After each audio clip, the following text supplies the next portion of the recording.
And welcome back. The Bahamas Bodybuilding and Fitness Federation has been recognized throughout the Caribbean and Central America as one of the top teams for the past 30 years. Here to talk with us about their sport are Mr. Joel Stubbs, President of the Bahamas Bodybuilding and Fitness Federation, BBFF. Also, Leonardo Dean, Project Coordinator, Logistics Manager. Mr. Charles Seeley, you know him so well with that amazing voice. He's a judge, and we'll find out what that is all about. Miss Leticia Miller, overall winner of the Ben Weider Legacy Cup. Who's Leticia? Okay.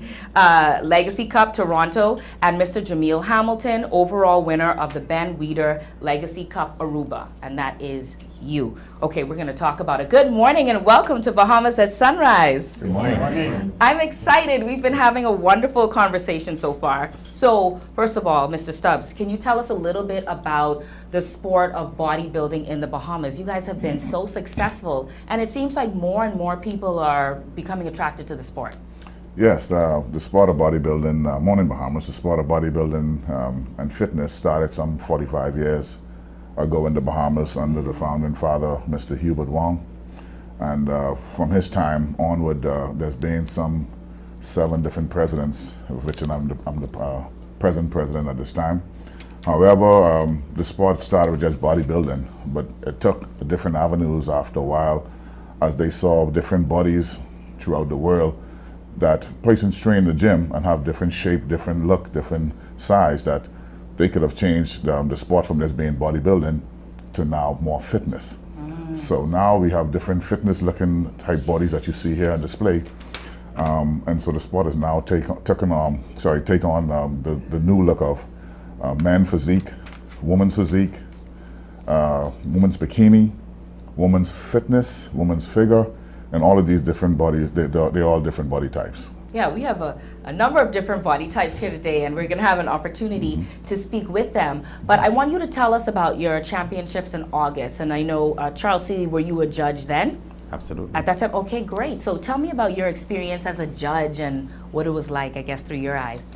Well, one of the first things you want to say is hats off to these tremendous athletes. If you have an appreciation of the dedication that they have to instill in order to present the bodies that they put on stage, they deserve a round of applause just for that alone. But we get to, as an opportunity as the judging panel, to assess them from the moment they get on the stage. And we get to break their bodies down to see who's presented the best body. And so we look for so many different things, from symmetry to mass, to ensure that the proportions are correct, that we got good density. And we look at them from, like I said, the smile straight down to the toenail. We look to see who has the best body. That's why everybody's so fixed, because they look at you straight from the smile down to the toenail. And we're going to get to that with some of our female bodybuilders, but that's amazing, the attention to detail, right? So that sounds like a lot of pressure. Is that a lot of pressure on these bodybuilders? Well, I wouldn't say it's a lot of pressure because it becomes a lifestyle. It's not a habit, it's not a passing fad. Once you've sold yourself into this sport, you belong to this sport, and your entire day, your entire lifestyle, from your work habits, your eating habits, your sleeping habits, all are surrounded around your goal. Whether that be any one of the disciplines our president mentioned, wellness, fitness, physique, you're geared towards that one particular goal. So every asset of your being goes towards that, and you try to get balance between your work and your training schedules and stuff, and that's the key to it all. Yeah, I think this is the perfect time to have this segment because it is Caribbean Wellness Week. The Central American and Caribbean Bodybuilding Championships were canceled due to the hurricanes and earthquake in Mexico. How did that affect the team? Because you compete all over, right? Well, of course, it affected the team, and I guess there was a serious impact on the team. We found a lot of our athletes very distraught, downhearted. But however, it was a situation where we were able to sit down, regroup, find out which shows were still in the season. And of course, there was one in Toronto, Canada, the Ben Weider Legacy Cup. Yes. Which, and we decided to ask these athletes to, hey, let's saddle back up and see if we can take a small team out there and see how well we can perform and what we can do. And it was such a great performance up there in Toronto, Canada. And speaking about that, someone emerged victorious, right? We have a medalist from the Ben Weider, and that is you. So tell us your name and tell us a little bit about your experience.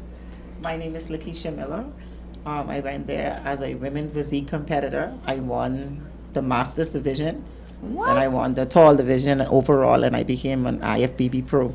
Now, training, it's different for women than it is for men?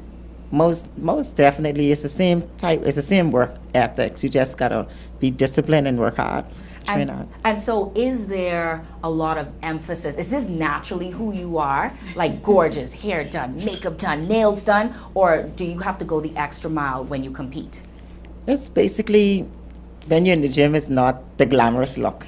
But when you step on the stage, you have to bring it. It's all around. Hair, nails, makeup. I love it. Thank you. And this gentleman now, he's standing there, do a little, hey. So tell us your name and tell us what these medals are all about, because I noticed that this one is a little different. It has a torch burning. Morning, Bahamas. My name is Emil Hamilton, and I was a participant in the Bermuda Classic Aruba that was held in August. This one was when I won the division, super heavyweight, and this was the overall. Wow. Yeah. Congratulations. You all are doing a wonderful job. And then quickly tell us your name, because I noticed that your physique is different. Maybe not as, what's the word? Yeah, not as buff, but you still compete. So tell us what you're all about. Hello, good morning, Bahamas. My name is Teran Knowles. My category is man physique, short class, evidently. It's the same effort, same discipline, but you have to actually bring into criteria what you want to do. It's more of a more lean body mass. It's more of a more everyday body type. But you still have to shoot for the same goal, which at the end of the day is trying to go pro. Oh, wow. And then I see you a samurai bodybuilder. That's exciting. Now tell us about yours. It's a little different, your medal. All right, this medal I got from the Pharaoh Classic. The first one is second place, so it's silver. I love it. Yeah. So you love the sport. You're dedicated to the sport. Let me hear from this lady and then from this gentleman as well, too. Hi Good there. morning, Bahamas. I'm Shakira Ferguson, a bikini competitor, and this medal, this is first place in the Pharaoh Classic, and the trophy overall nationals bikini. Wow. And I'm interested in speaking with this gentleman because how long have you been involved with the sport? I've been involved in the sports from 1958. Wow.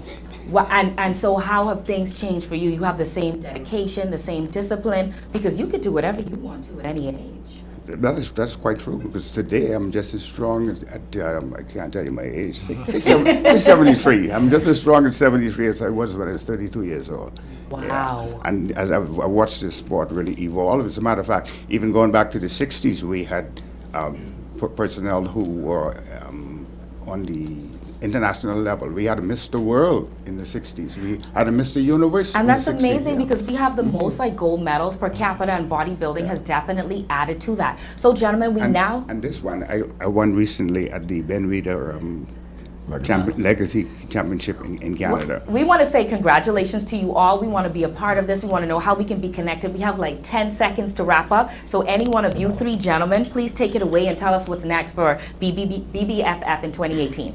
Well, we definitely want to encourage the general public to support us.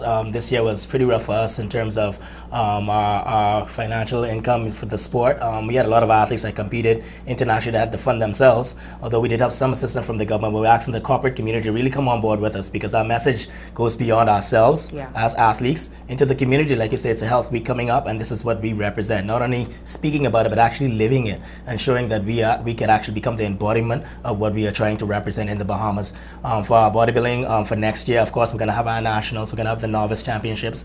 We're going to once again try to represent the Bahamas internationally. That is excellent. There's so much great stuff that we can do, but we're going to find a way to connect with you. I'll announce it at the end of the show. Thank you so much for joining us. And there's more. We're so excited here with this segment. Back to you.